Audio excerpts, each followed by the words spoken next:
Welcome back to another episode of the Educational AD Podcast.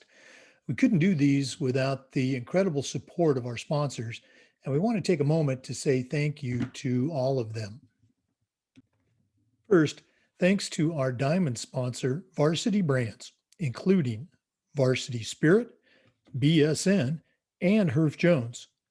Varsity Brands, elevating student experiences in sport, spirit, and achievement. We also want to say thank you to our platinum sponsors, including Ephesus Lighting, innovating a brighter future at every level. Camp Mobile, where leaders communicate better. Gipper, sports graphics made incredibly simple. Hometown Ticketing, simple and easy online ticketing. And Vital Signs, bring student achievements to life. Thanks to all of our great sponsors. Welcome back, everyone, to a very special edition of the Educational AD Podcast. Today, we are getting a chance to visit with two of Florida's best and brightest student athletes on a very special student panel.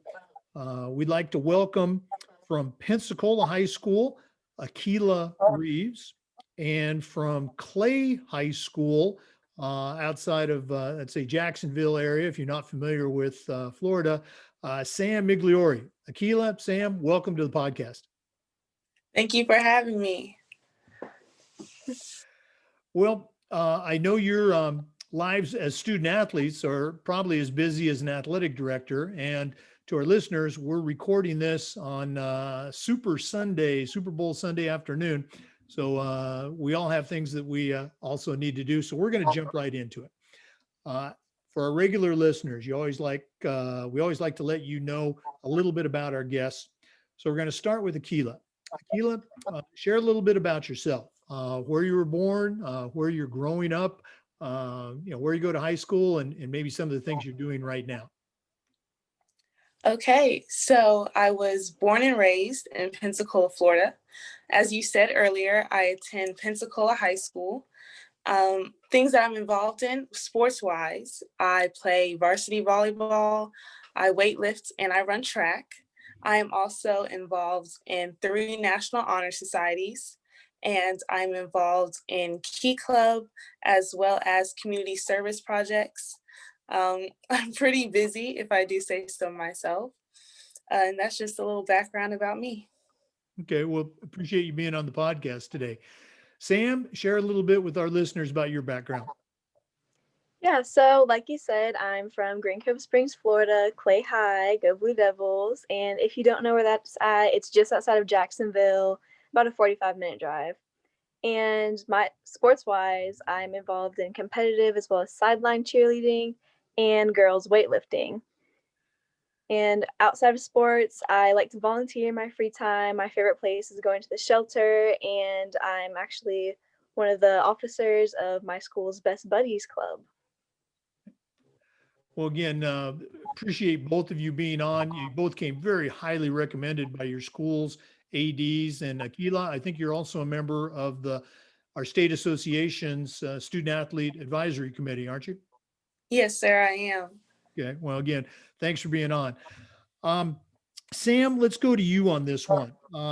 In our business of athletic administration, we always talk about the importance of leading and mentoring the next generation. So I'm curious, who have been some of your mentors in your life? Possibly, family members or teachers or coaches. I know you're still in high school, but the expression I like to use in looking back at my mentors is I still hear those voices in my head when I'm talking with a coach or talking with maybe a student athlete. So whose voice do you think you're still going to hear? Well, I'd say the number one voice that comes to mind is my weightlifting coach, Coach Keller, and he's all about not only implementing a active lifestyle, but also just an overall well-being. So what we do after our practices is we have like a little mindful moment, and he actually guides us in meditation. So it looks kind of funny if you were to just walk in and see a bunch of weightlifters just laying on the floor after a hard workout, but he's really one that implements the overall well-being, and I really appreciate him for that. And whenever I go to grab a glass of water, I hear his voice in my head, make sure we have a gallon a day, make sure we're getting those veggies in. So yeah, I'd say he's definitely the first one that comes to mind. Okay. Well, you mentioned in addition to weightlifting, you're also involved with competitive cheer. I'm going to put you on the spot. I know we just had our state championships here recently. How'd the Blue Devils do? So we actually got second place out of 3 teams for the that made it through to state, and it was a very close margin. We missed first place by 3 points, and this was against Bartow. And if you don't know them, they've basically been national and world champions. So being 3 points away from that team is just very satisfying, and I would say it's really motivating to get going into our nationals coming up in April. Oh, no, our school has done competitive cheer a number of times in the past. We didn't do it this year, but congratulations on that. Akelah, let's go to you. Who have been some of your mentors as you've grown up and continue to grow? Whose voice do you think you're going to hear down the road? Well, my mentors have been my parents as well as my coaches. My dad specifically, he's been my coach since I was in the 4th grade when I used to play basketball at my middle school. He's always motivated me, not only in sports, but also in the classroom to be the absolute best that I can be and to always give 100% in whatever it is that I do. When it comes to my coaches, I always think of my volleyball coach, Coach Clark. She's an amazing one. She teaches and she treats all of her players like they are her children. And so sometimes when we say we've had a really rough day and we have a lot of homework, she'll postpone practice and let us get our homework done first, and then we'll practice. And she brings us treats like smoothies and milkshakes sometimes when we've had a long week and we've been playing a lot of games. But she always reminds us to be good people and to treat people with respect. And I respect her so much for that. And I'm really appreciative of both my coaches and my parents for just helping me to grow as a person and as an athlete. That's just so great to hear. And I know your coaches would love to hear those kind words that you shared about them. Um, Ladies, I didn't ask this, and it's a very bad job as an interviewer. Akelah, what year are you in high school right now? I'm a senior. You're a senior. And Sam? I'm also a senior. Also a senior. Okay. So let's go and take that and just transition to the next level. What about, I know you still have spring sports coming up, but what about college? What are your plans? What are your hopes for next year? Sam, let's go with you first. So I'm planning on attending the University of Central Florida to study health sciences and eventually go on to be in the field of healthcare. And I'm hoping to cheer there. Tryouts are coming up in May, so that's exciting. Okay. So pretty high powered program there at UCF. Akelah, what are your plans for next year?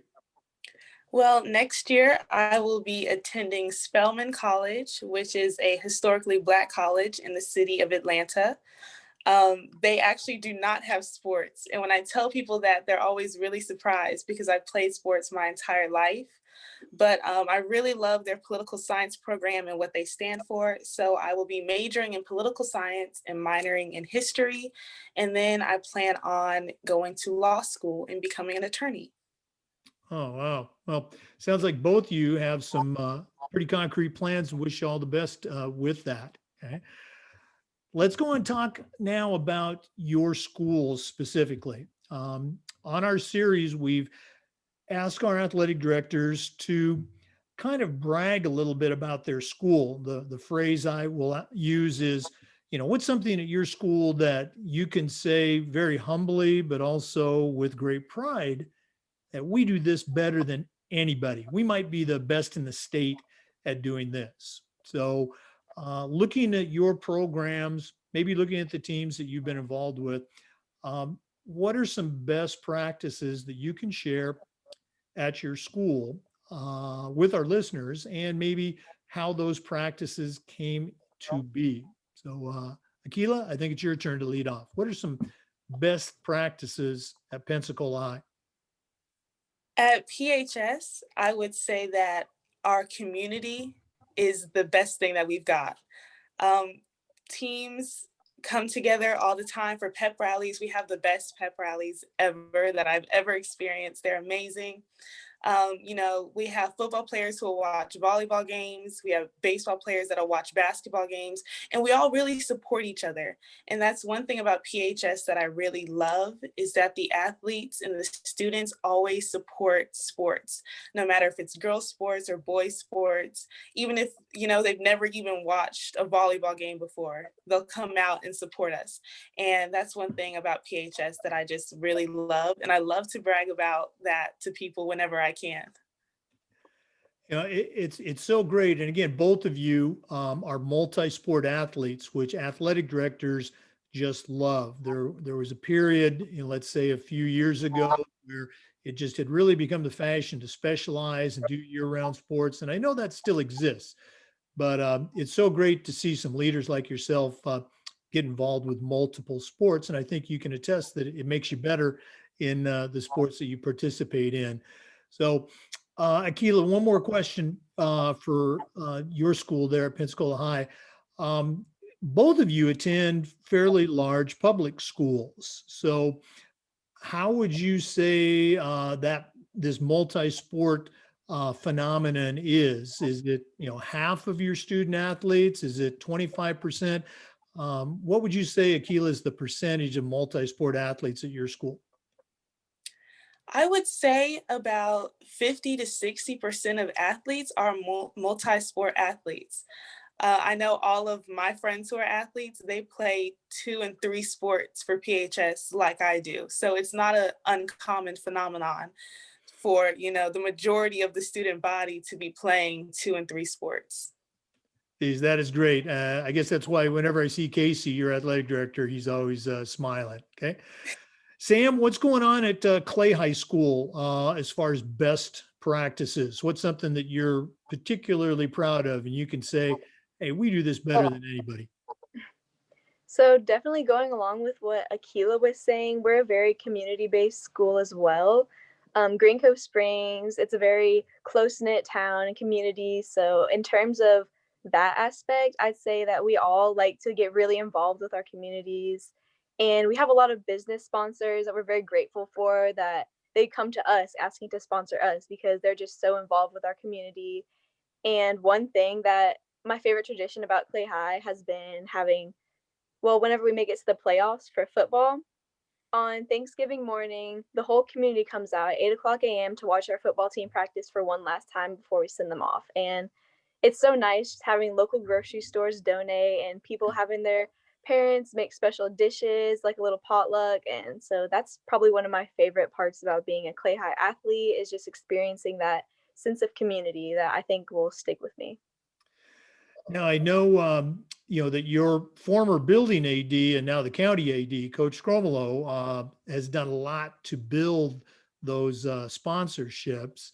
What's something that's maybe, unique or special about one particular sponsorship that sticks out from the rest? Can you put your finger on that? I'd say that having local grocery stores like Publix is a huge donor. We have some of our athletes' parents, they're entrepreneurs, they're very excited and enthusiastic to give back to their community, as well as the alumni. They just have a lot of pride and school spirit, and especially Cliff Averill, which is an NFL football player. I'm sure you've heard of him, maybe, but yeah, he comes back and he does football camps for our school, which is a really big thing. So I feel like having his name and just so many great alumni like Caleb Dressel, Olympic gold medalist, and attached to our name is very special to us. Mhm. Caleb's sister, Caitlin, actually teaches at my school and was our swim coach for a while. Does a great job. Well, I appreciate you both sharing some really cool ideas. And again, it's easy to see why your schools are so successful. Let's go and jump into our discussion of COVID. When we started doing these podcasts with athletic directors, it was late June, early July. And at that point, we still had no idea how things were going to play out at all in the state of Florida. So our listeners have heard several athletic directors from Florida share that, we got a late start in some corners of the state, but, we got through fall. We're pretty much getting ready to wrap up winter sports with soccer and basketball and girls weightlifting playoffs. And now we're transitioning into spring. So Sam, share with our listeners how things played out at Clay High, not just return to play, but also return to school and how that took place. So what's going on at Clay High School? Yeah, so in terms of return to play, unfortunately, we had to postpone our tryouts and we had a lot of online tryouts, which was in the best interest of everyone. And just in terms of the pandemic, no one knows what's going on. And that uncertainty really impacted the stability of our athletics. But fortunately, we were able to turn that around. So in late July, early August, we were able to have tryouts officially. So that was a good thing coming back to that. But we also have the mask mandates are very strictly um, monitored. So to make sure all our athletes are safe, we have the wiping down with disinfectants after we even touch anything. Hand sanitizing and hand washing is very, very highly praised. And we actually got a late start of returning back to school due to the uncertainty. So we pushed it off until about I believe the first week of September, if not the last week of August. But yeah, it was definitely an extended summer to say the least. How do you, from an academic standpoint, how has it been for you going into your senior year? Is it just business as usual? Has it been a challenge? Yeah, I'd say first and foremost, I'm extremely grateful that Florida schools and Clay County particularly got to return to school because I know a lot of schools up north and perhaps throughout the state haven't even had that option. So I'm just very grateful to have the option to go to school. And I'm just super willing to comply with any kind of mandates and to keep me and my peers safe and my family safe. So I'm just very grateful for that. Well, I appreciate you sharing. Akelah, other side of the state, over there in Pensacola, what's happening there, Escambia County area, as far as return to play and return to school? So as far as returning to just school, we had a late start, like Sam was saying. We didn't go back to school until August the 24th, which is like 3 weeks after when we were actually supposed to go back. And for a while, it was where everyone was remote and no one would come in. And then we were able to have half people traditional going to school and half of the people remote. So PHS is very lucky to have that, half and half students at home so that half students can be in the actual school. We are very big about wearing masks and wiping down all surfaces before and after classes. We make sure that we social distance whenever possible. And so I'm really proud of PHS for, taking the initiative to do what needs to be done in this time of uncertainty. In terms of play, because we did get a late start for school, we had to push back some start dates for our fall sports, like volleyball and other fall sports. So because I play volleyball specifically, I know a little bit more about what happened with volleyball. So we had to postpone I guess you could say was the state championship. We had to have a regional championship, which was just between schools that were in our county and in our region. So that kind of was a bit of a bummer, but I'm still glad we were able to play at all. I'm super grateful for that. We make sure that we, again, socially distance, that we stay home whenever we're feeling unwell, and that, we let our coaches know, our teachers know that, things are going on with us, whether we can come into school or not. So yeah, pretty much that's what it's like at PHS. And again, I appreciate you sharing what happened and what went down there. I do know your county, Escambia County, was one of those around the state that had some self-imposed travel restrictions and, couldn't go out for regular season as well as playoff games and ended up doing the regional thing. I think this can transition us into our next topic. Akelah, this is going to be old news for you. I know the Student Athlete Advisory Committee for our state association has had you folks talk about, discuss, make recommendations in this area of mental wellness for student athletes. Going back to last spring, where everyone across the nation, schools shut down, there were no spring sports at all. And there was a lot of discussion about the impact that that had on student athletes, mentally, emotionally. Now this year, some schools have started up, some states are just now starting up, and some are not. So I'm curious. I know neither one of you are doctors, nor am I. We're not mental health professionals, but you two are in particular are on the front lines as students, as student athletes. So I'm curious as to your comments, your perception of how, for lack of a better word, COVID has impacted student, mental health, even going back to last spring. So, Akelah, I think it's your turn to lead off. So you get a nice, easy question to, respond to. What's your take on this idea of, mental health?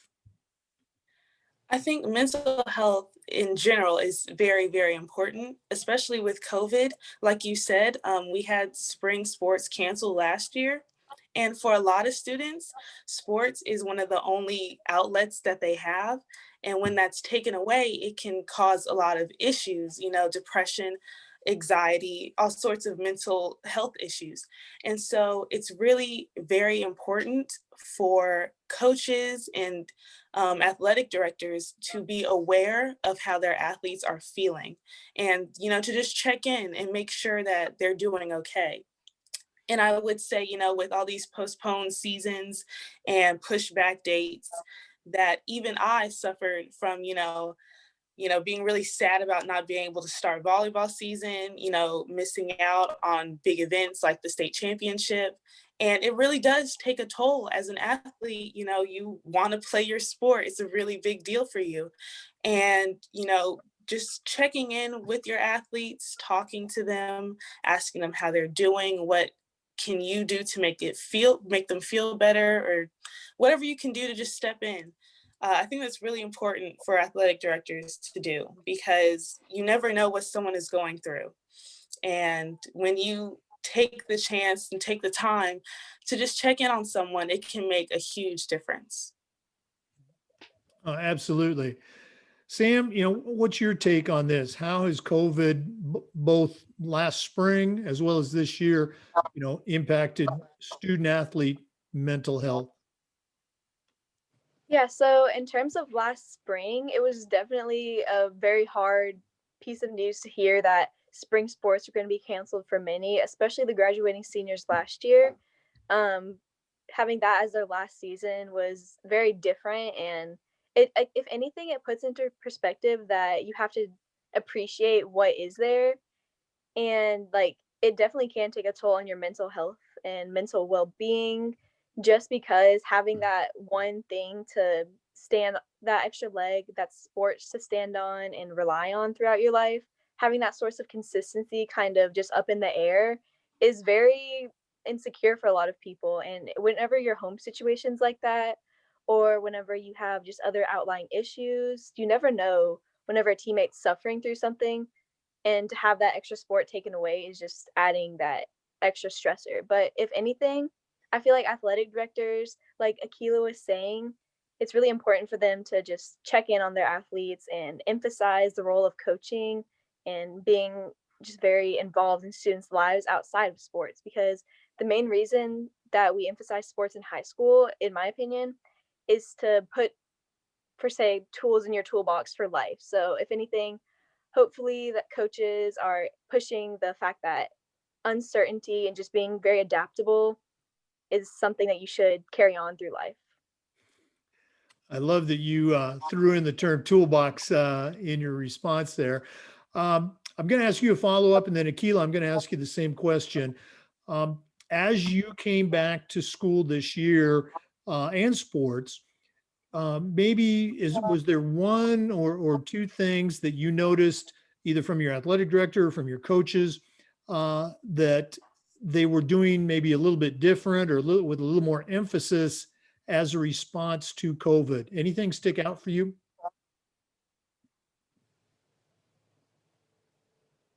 Sam? Oh, I'm sorry. What was the question? Oh, it's okay. As you came back to school this year, did you notice anything different or maybe anything new? Obviously, the protocols, but anything that your AD or maybe your coaches were doing a little bit differently or with more emphasis as a direct response to COVID? Okay, yeah. So definitely Coach Mo, he's been very adamant about making sure that all of our athletes are feeling included and just feeling special because he's kind of popped his head into some practices in the past, but especially this year, he's been very present in our lives and just making sure that we're still having a good time and making sure our season's still being the best it can be by just being there and letting us know that he's there. And of course, having resources such as guidance counselors available and posting inspirational quotes and videos to Google Classroom has been very inclusive. So I appreciate that. Oh, yeah, that sounds very cool. Akelah, how about you? Have you noticed anything different or maybe a little more emphasis as you came back in response to COVID? I would say that the coaches in particular, they focused a little bit more on making sure that the athletes were truly enjoying their season. Um, our coaches have always cared about us and our well-being, but I would say because of COVID, it's, heightened that response a little bit more. And so our coaches are definitely ones to pop into our classrooms, check on us, post things on Facebook about us to make us feel better, things like that. They're just super inspirational and super caring. Yeah. Yeah, I think every athletic director has probably stepped up their social media game this year. Not to where you folks are, of course, but they probably got a little bit better. Sam, we're going to start off this next question with you.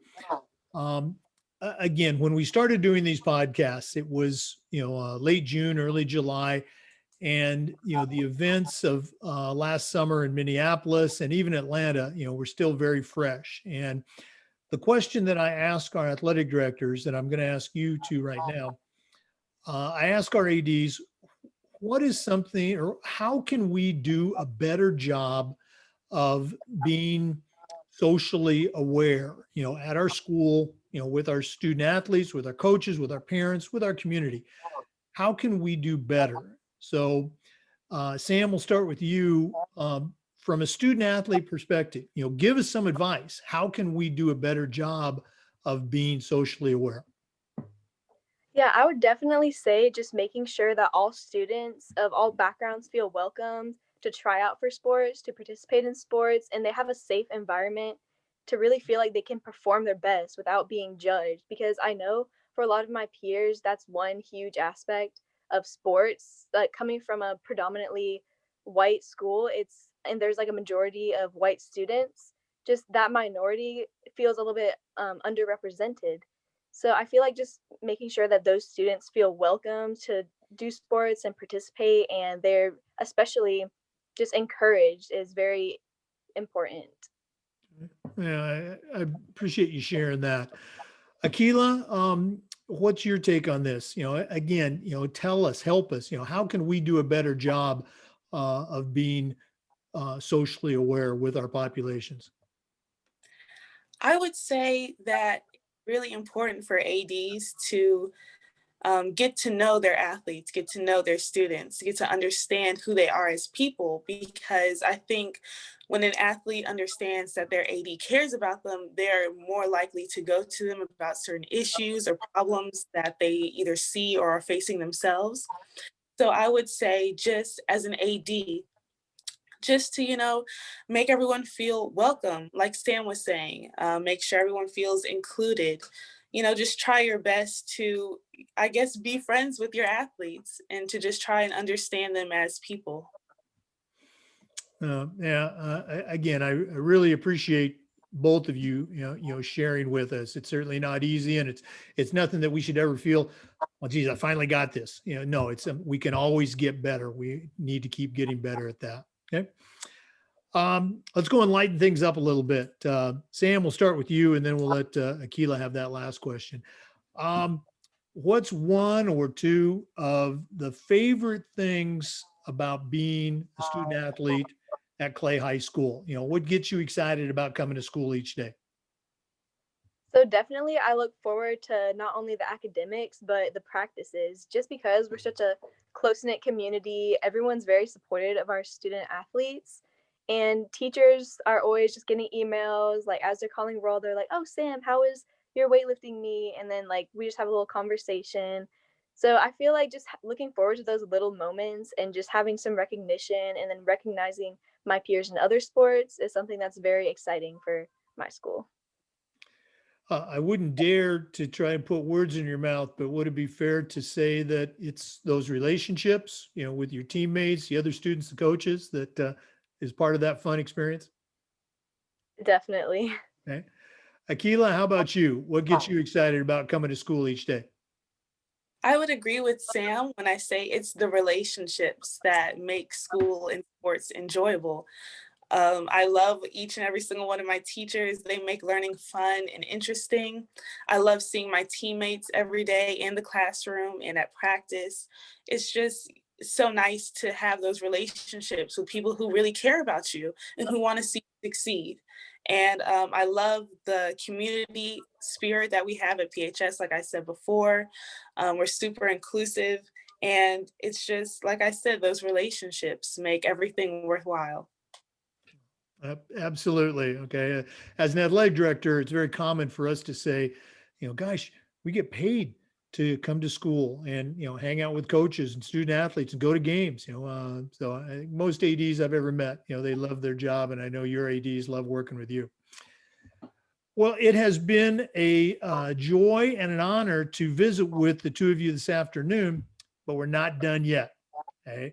With our athletic directors, we do something called the athletic director's toolbox, where I ask them to help a brand new athletic director on their very first job.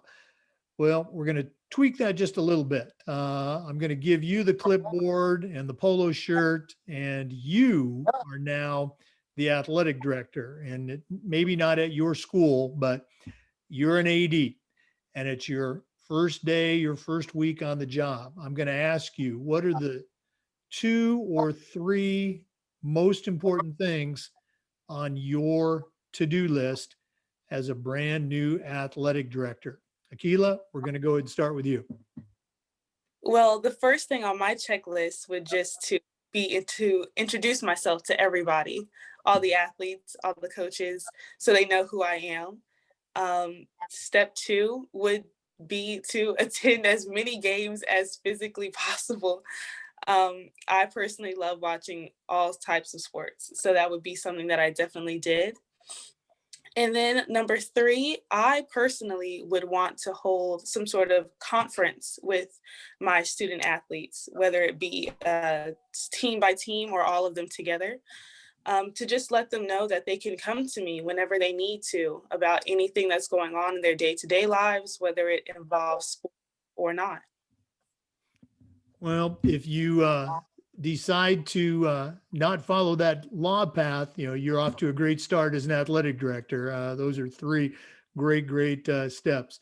Sam, how about you? You're the athletic director. What are your first 3 big steps? I would say the very first step that I would look toward implementing would be going to my peers. So, actually, understanding the culture of a county as a whole helps you understand the specific context of one school. So, I would definitely go around, just like set aside some time to talk to the other athletic directors around the county and just get a general sense of that kind of atmosphere. And then I would take it back to my school. And on my first day, I would for sure go around and introduce myself to all the coaches and schedule a time where I could come to each and every one of their practices and make my rounds just to make sure all the student athletes know where I am, know where they can find me, and just get some tips from them of what they want to see in an AD and just kind of introspect and reflect on those experiences and then take it back to the office. And yeah. Great, again, great advice. I cannot imagine any athletic director not taking those steps and putting them into play. We're going to wrap up with this. Ladies, you have just been wonderful, but I'm going to give you an opportunity to answer the question that I didn't ask. Okay. Sam, what question would you like to answer, or what would you like to share with our listeners before we call this a day? Yeah, so I would say just a really important thing as an athletic director would be to be just personable and just making yourself available to your students and just emphasizing the fact that high school isn't forever and all students should be involved in some kind of sport. And if it's not a sport, then direct them to just anything else. Like if they're into band or into choir, just direct them to those resources. So just making myself be just really seen and just available to my students is something that would be really important for all athletic directors just to understand. Oh, absolutely. And again, the sport experience, like both of you, you can be a student athlete, but you can also be, a manager, a staff person. You can be a fan in the bleachers and still be part of that athletic experience. Akelah, what's the answer to the question that I didn't ask? What would you like to share? I would just like to share for ADs specifically to be involved in all sports at your school. Don't just focus on one sport more than the other. Make sure that you spread yourself thin, honestly, spread yourself thin over all of those sports to make sure everybody feels included and to make sure everyone feels involved. Okay. And again, I think there's not an athletic director around that doesn't, try to do that, but appreciate you holding us accountable for that. Okay. Akelah Reeves, Pensacola High School, and Sam Migliore, Clay High School. Thank you so much for being on the podcast today. Thank you for having us. It's been a great way to spend my Super Bowl Sunday. It's been a great time. Well, continued success to both of you. Again, to our listeners, we're recording this a week before it's going to get aired, so this is pretty timely. Remember, the Zoom recordings are going up on the Educational Athletic Director YouTube channel, so look for that around the 1st of April. And until then, come back again next time for another episode of the Educational AD Podcast.